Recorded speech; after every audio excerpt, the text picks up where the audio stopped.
lovely starshine lights my way to bed. Magic rainbows glisten. In this video, we're going to be looking at how you make this lovely pleat that runs down the back of the top. You'll see from the pattern piece, there's like a piece of the pattern that you cut out, and that's what you manipulate to make this lovely pleat. So do watch on and I'll show you how to do that. Okay, so the next step to sewing this pattern is to sew the pleat, which is on the back of the bodice. So this is pattern piece number 3.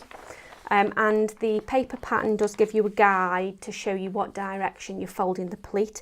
So you're folding from, you've got notches cut at the bottom of the section that's cut out of the fabric, and you've got a notch that's cut there. So what you'll be doing is folding along that notch and pulling it up to meet that one. So I'll show you how to do that on the fabric.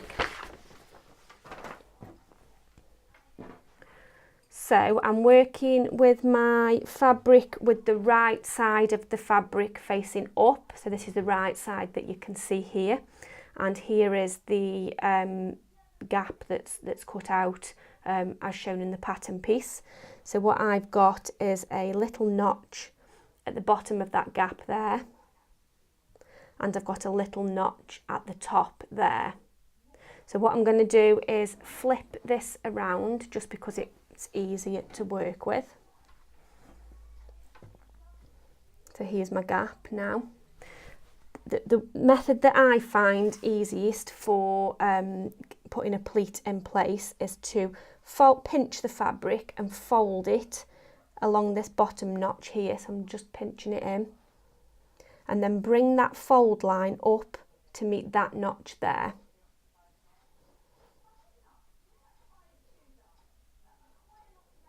Until it meets the notch at the top. So there's the fold line. And I'm just going to put a pin in to hold it in place. I'm going to do the same on the other side. So I've flipped the fabric round just to make it easier to work with. It's still right side of the fabric facing up. So I'm going to do the same. I'm going to fold along that bottom notch, and I'm then going to bring that fold line up to meet this notch at the top.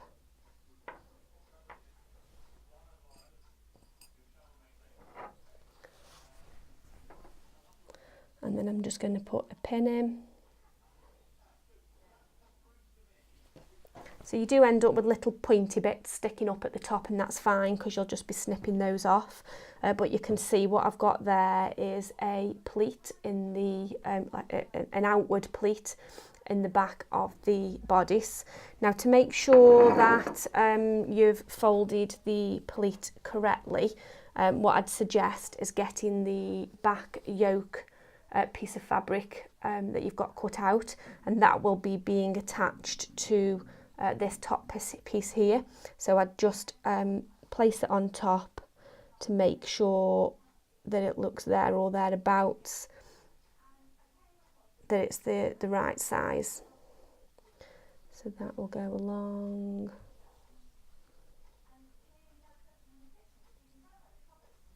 Now mine is ending up a little bit short, so I'm going to fold that pleat again.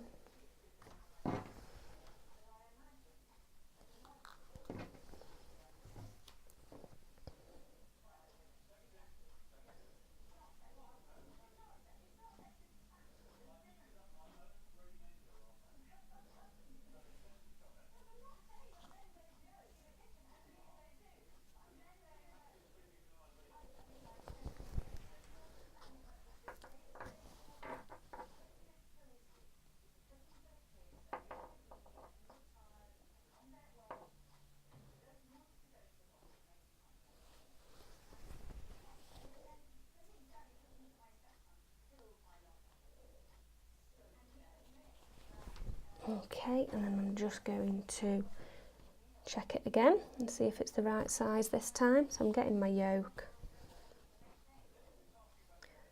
matching it up at the first corner.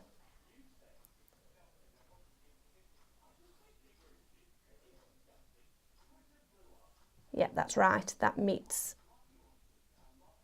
there or thereabouts. Both corners meet at either end now. So what you need to do next is take this over to the sewing machine, and you just do a small stitch line, just sewing over the top of that pleat that you've got folded there, just to secure it in place.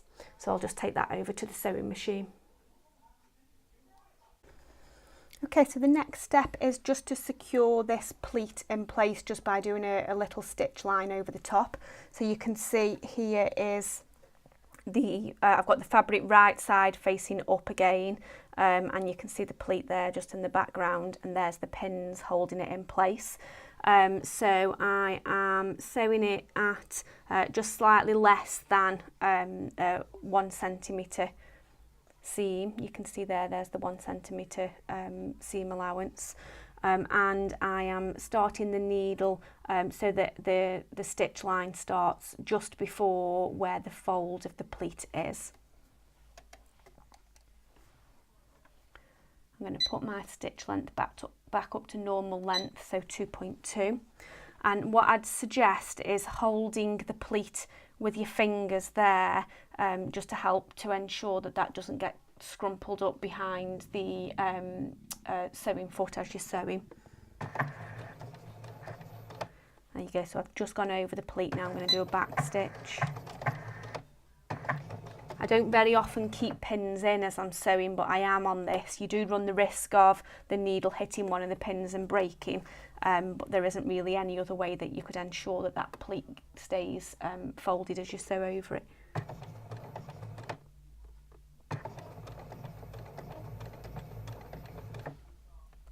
And then you can remove them as you go.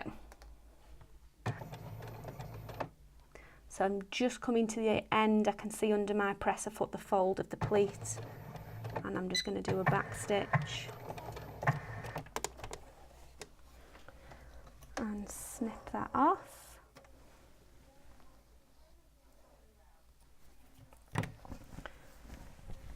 So you can see then the fold is now secured in place. Any little bits of fabric that are hanging over at the back, you can just snip those off with scissors. What I'm going to do now, before I do move on to the next step, I'm going to take it back over the table, and I'm going to just check, as I did before, that the yoke does there or thereabouts sit correctly on top, so I know that the pleat has stayed in place and hasn't changed size as I've been sewing it. I won't show you how to do that again, but I've just checked that. If it is that it doesn't fit now, you'll need to unpick that pleat and follow the same process again.